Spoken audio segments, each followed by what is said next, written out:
और देश में संगठन बनाएगा, वो होगा जनतंत्र मोर्चा, जन के तंत्र से चला हुआ मोर्चा। तो उसकी नीतियां क्या होगी, जनरल साहब आपको बताएंगे।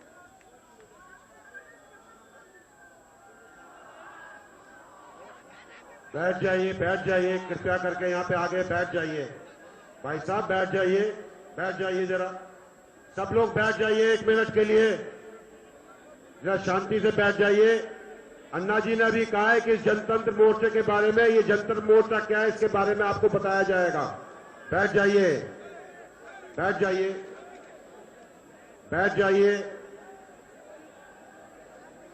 बैठ जाइए। पत्रकार भाई थोड़ा सा पीछे हो जाइए, थोड़ा सा पीछे हो जाइए, बैठ जाइए। जितने वॉलंटियर्स हैं हमारे, जरा सबको बैठाइए एक बार।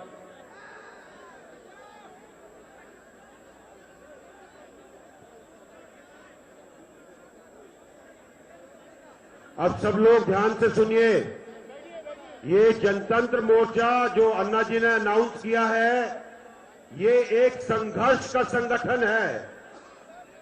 इसमें हर वो व्यक्ति शामिल हो सकता है जो अन्ना जी के जो उन्होंने आदर्श बताए हैं उनके ऊपर अनुकरण करने के लिए तैयार रहे।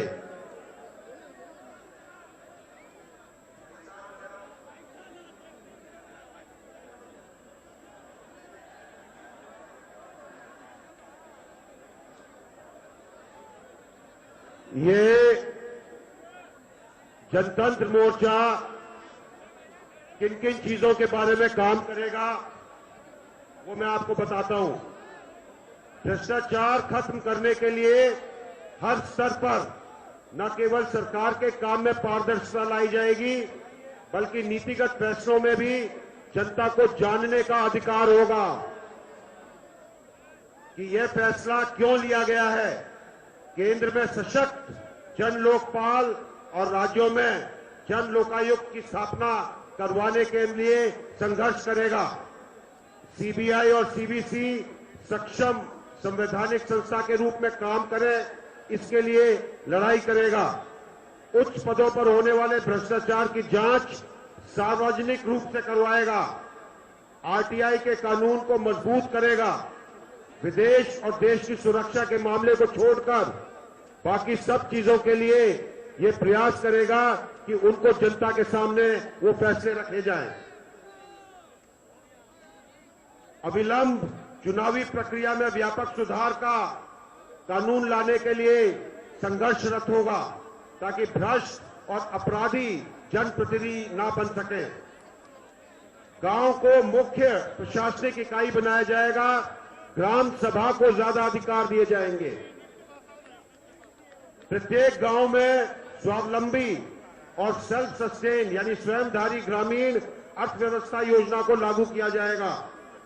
ग्राम सभाओं को मुख्य रूप से शिक्षा, स्वास्थ्य, रोजगार, इंफ्रास्ट्रक्चर विकसित करने की जिम्मेवारी दी जाएगी।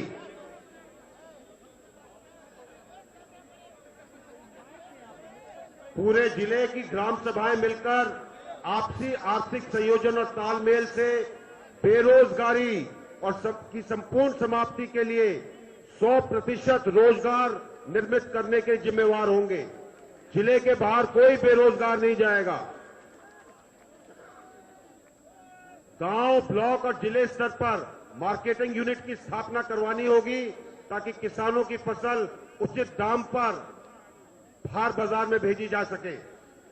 ग्राम सभाओं के फैसले को क्रियान्वित न करने की स्थिति में जिले में तैनात प्रशासनिक अधिकारियों को जिम्मेवार माना जाएगा और उनके विरुद्ध उचित कार्रवाई की जाएगी।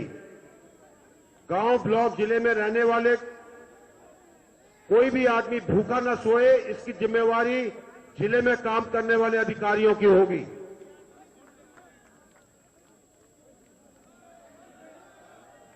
स्थानीय संसाधनों के आधार पर विकास और औद्योगिकरण का नया ढांचा तैयार करने में मदद की जाएगी।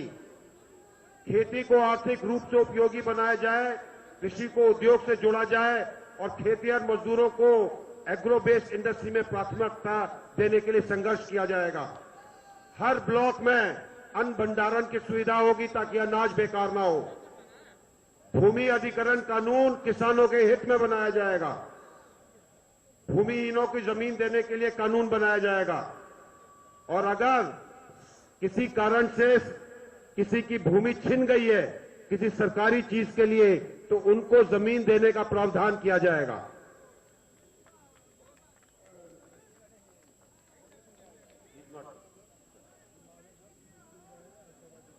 नया फॉरेस्ट एक्ट बनाया जाएगा।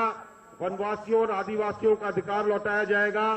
हम ऐसी नीति बनाएंगे जिसमें जंगल कटने बंद हो जाएं। खाना बनाने के काम में जंगल को बर्बाद करने वाली नीति समाप्त करने के लिए संघर्ष होगा। और गरीबों को खाना बनाने के लिए गैस उपलब्ध कराने की जिम्मेवारी सरकार की होगी। गरीबों को मुफ्त गैस सिलेंडर देने का प्रावधान करवाने की कोशिश की जाएगी। राष्ट्रीय संसाधन के इस्तेमाल पर नया कानून बनेगा। खनिजों के निजीकरण पर पूर्ण विराम लगाया जाएगा ताकि कोई निजी कंपनी देश के संसाधनों को लूट न सके। सभी को पानी मिल सके, इसके लिए जल संचय और जल वितरण की नई योजना लागू कराने का भरसक प्रयत्न किया जाएगा। नदियों और जलाशयों के पानी के निजीकरण पर अविलंब रोक लगाई जाएगी। नदियों का पानी और वर्षा के पानी का संचय और सफाई के लिए नई योजनाएं लागू की जाएंगी।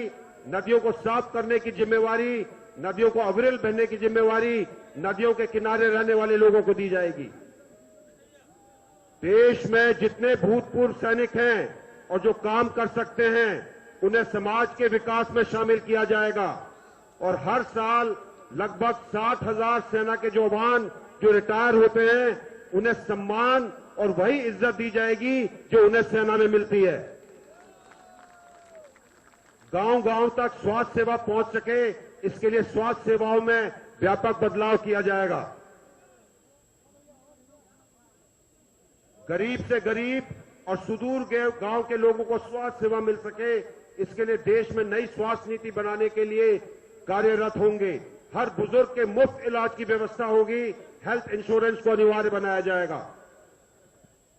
देश के शोषित और सामाजिक और आर्थिक रूप से पिछड़े अल्पसंख्यकों और दूसरे समुदायों के गरीबों को के आर्थिक विकास के लिए विशेष योजनाएं लाई जाएंगी। न्यायिक व्यवस्था में मौलिक बदलाव लाया जाएगा ताकि हर जो न्याय चाहता है उसे समयबद्ध न्याय मिल सके। शिक्षा की नई नीति होगी जिससे क्लर्क बनाने वाली शिक्षा नीति का बदलाव किया जाएगा।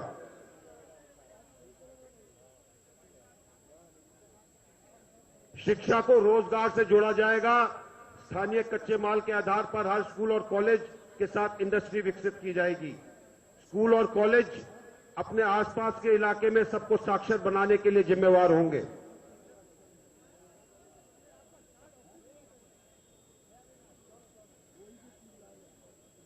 सभी नौजवानों को रोजगार मिल सके, इसके लिए देश में नई रोजगार नीति की लागू करवाने की चेष्टा की जाएगी। कौन सी चीज लघु और कुटीर उद्योग और कौन सी चीज बड़ी इंडस्ट्री में बनेगी, इसका फैसला देश के मौजूद शिक्षित और अशिक्षित नौजवानों की संख्या को ध्यान में रखकर किया जाएगा। विदेशी बैंकों में जमा काले धन को राष्ट्रीय संपत्ति घोषित कर उसे वापस लाया जाएगा।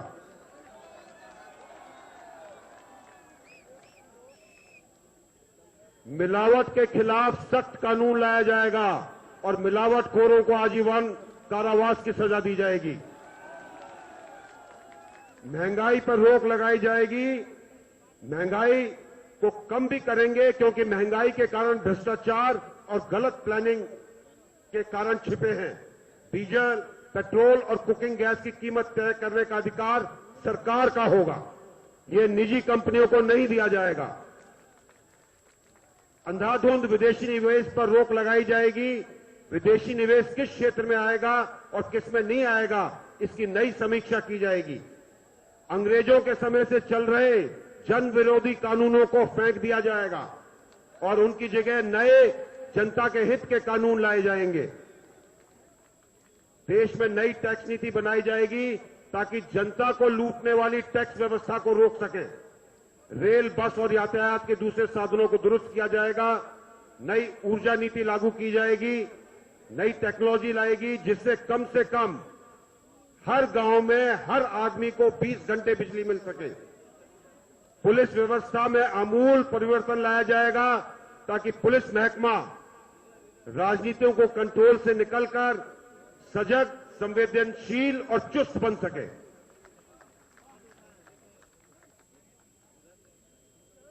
देश में पहली बार यूथ पॉलिसी का निर्माण किया जाएगा ताकि देश के नौजवानों का भविष्य सुनिश्चित किया जा सके और दुनिया में भारत की ख्याति को उठा सके। देश के महिलाओं को हर स्तर पर योग्यता के अनुसार न केवल रोजगार योजना में शामिल किया जाएगा बल्कि फैसला लेने वाली हर संस्था में उनका प्रमुख स्थान होगा।